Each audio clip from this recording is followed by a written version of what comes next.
Pozdrav svima, danas je 5.7.2016. i prošlo je 34 tjedna na Rakutanu.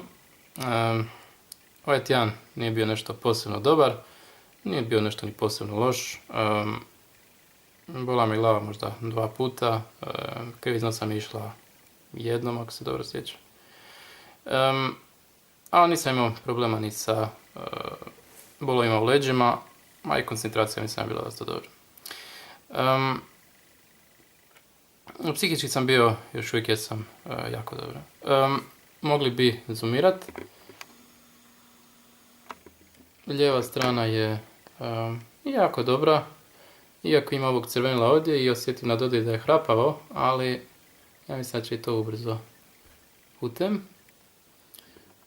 Da, zaboravio sam reći za usnice. Usnice su dosta suhe, ali nema više onaj problem u kutovima.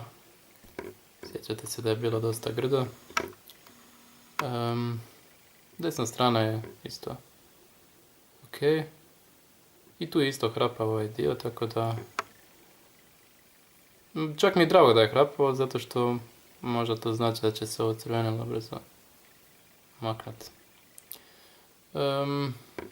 Brada je ok, po običaju, nos i čelo ok.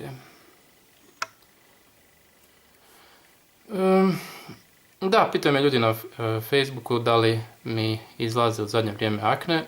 Ne izlaze mi i nisu mi izlazili od onog puta kad sam bio imao na zadnjem videu neku aknicu, ako se sjećam dobro.